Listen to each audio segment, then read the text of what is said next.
probably should not say this, but I'm going to say it anyways. Okay. We're overvaluing thinking and smartness with stuff, right?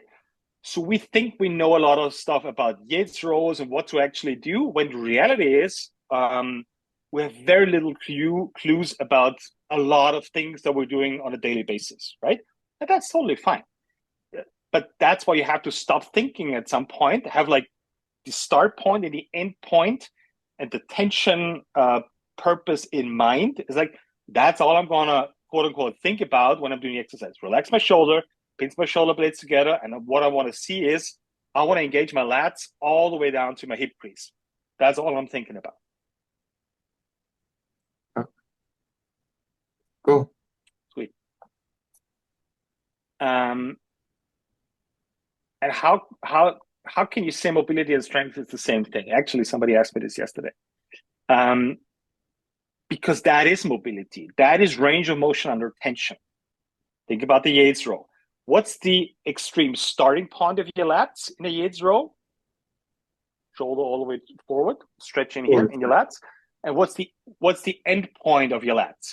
Right? That's literally pulling your shoulder blades together, because the lats is attached to the shoulder blades as well. And when you pull them in, that means you're going to squeeze it in and create more tension in it. That's exactly what we're looking for.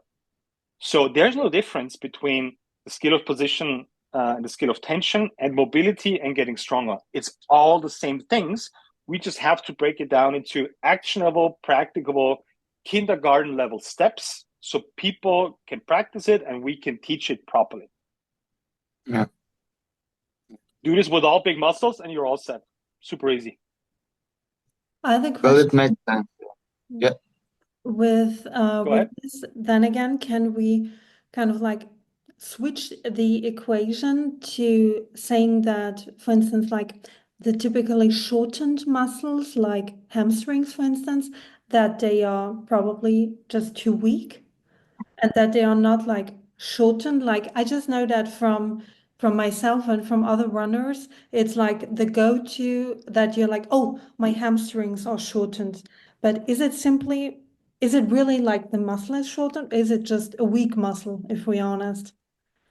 Okay, so here's the point. There's no such thing as, of course, there's perceived stiffness, right? There's no question about it. If I'm sitting all day and I'm trying to bend forward, like, this is perceived stiffness. If I knock that person unconscious, the stiffness is gone. If you've ever seen like a boxing fight and like if you got hit and actually get KO'd, you're like jelly, Like a noodle. right?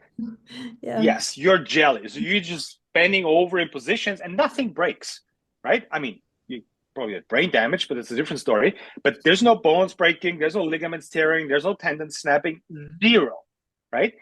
So there is no stiffness when you're unconscious.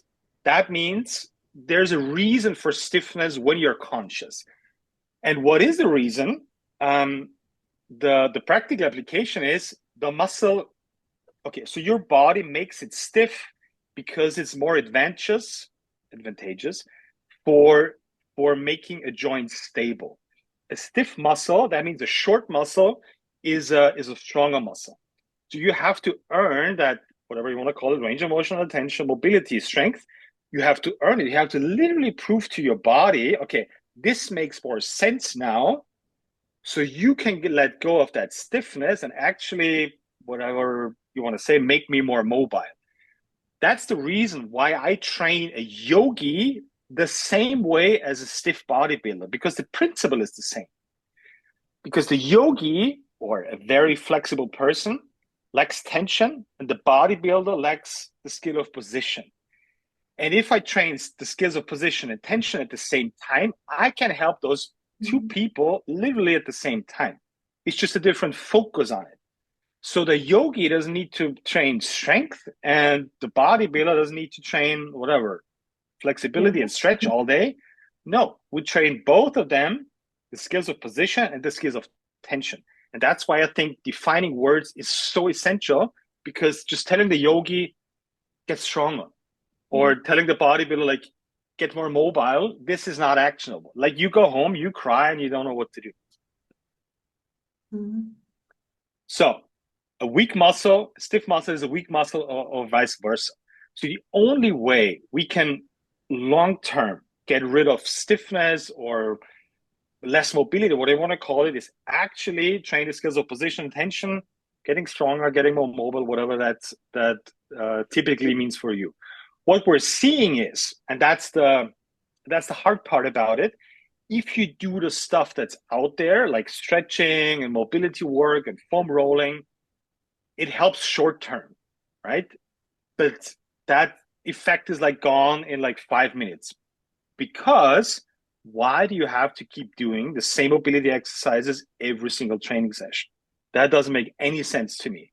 Like, my point of doing Yates rows with 80 kilos is that I do that for a certain period of time, and then I don't have to do them anymore because I want to do 85 now. That's a point of training. But why do I have to do the same mobility exercises over and over again? On the contrary, maybe some of you out there know, all of a sudden you have to do either more mobility exercises or do them longer to get the same effects out of it. I've been there too. Like I've taken like 30, 45 minutes before squatting to get my mobility work in. And I didn't question it at the time. And that's fine because there was no other solution or an offering of a solution out there. But logically speaking, this doesn't make any sense. So the only long-term results we see, if you teach your body certain positions filled up with certain tension, and that's going to get rid of your stiffness or weakness long-term, and it's going to stick. And that's the beauty of it. Like I was probably the most, back in my CrossFit crazy days, I was probably the stiffest person on earth because I'm not a natural athlete whatsoever. So I have an easy time creating tension, but I have a hard time getting into certain positions, right? And nothing helped. Yes, I went to the osteopath, the physio, I did my mobility work, and it kind of kept it in check, but I did not see measurable long-term progress in it. Once I stopped doing this and I trained the skills of position and tension, all of a sudden I need that stuff anymore. So I have more time, I have more progress. So I guess I keep doing it. Well, that's the That thing was a long about one. us as coaches. Go ahead. We are learning stuff, doing stuff, and we are developing our skills. And that's it. Back then, you were stiff, you said that, and you had only that information that you had to do that mobility exercises, blah, blah, blah. But now you have some other information, you have practically applied that, and you see that it works and it makes sense. Yeah. Exactly. So I'm not blaming anyone out there. I'm blaming me for not writing that book earlier, right? That's on me. I should have started this process like years ago, whatever. I'm doing it now, so I'm offering a different solution. And the fun part is, and I actually wrote this today in the whatever fourth or fifth edit of the book was let's do another one. Let's do the textbook and knees out explanation, because I wanna show you guys out there that this is not about right or wrong. We can both be right and talking about rotation and mobility and flexibility and range of motion and tension, and also talk about the skills of position and tension. This is just a tool to execute that stuff so we can learn that faster. So that's the beauty of offering a different solution is there don't have to be any discussion about right or wrong. We're both right. I'll give you a practical example. In an anatomy example. So in the textbook, the pec major is an internal rotator of the shoulder. Yeah. Right? That's what's in limit. And it's not wrong. If all right, I'm going to offer you a different perspective in my training world, not in that body's world, in my training world, where it's about activeness and skill of position and tension. Okay, we're gonna try this right now. Okay, squeeze a bottle like this, right? Until you feel your pecs engage, right? Okay, squeeze as hard as you can and hold it for 60 seconds, right? What happens here? Yeah, just keep pressing. Okay, what happens to your shoulder? Is it rotating in or out?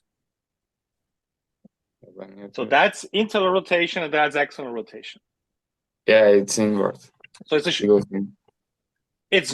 that's what everybody's saying, but it's not, right? So when you press, your shoulder actually rotates outside. It's out, right? yeah, outside.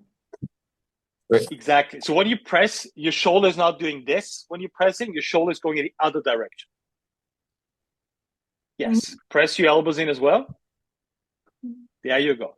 The further you go up with your elbows, the more your shoulder is going to rotate inwards. Yeah. Right? So that means a textbook definition of the pec major muscle of being an internal rotator is the opposite as what's obviously happening in training. So when I engage my pecs, my shoulder rotates to the outside. Both are right because that's literally happening. We just tested it. And in anatomy of pecs, this is also right, but it's a different context. And in my world of training, it's all about controlling muscles that move bones, right?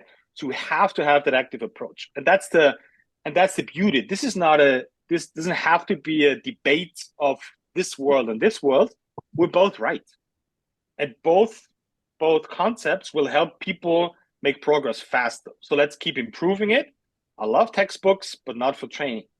So I'll write my own textbook, so you guys can have less shoulder pain and bench press, whatever, 400 fucking kilos, whatever that is. I think that's enough for today. Great question, great discussion. Looking forward to your shirtless video. We're gonna post it everywhere on the internet. So you have to deal with the comments. We'll see. All right, guys. Okay. Thanks for joining. And as always, bring on the questions. It's fun. It's fun for me. I love doing that stuff. Bring it on every Wednesday, 11 a.m. Send me a message, send letters, send whatever. Planes. Here we go. Have a good one, guys. Bye. Ciao.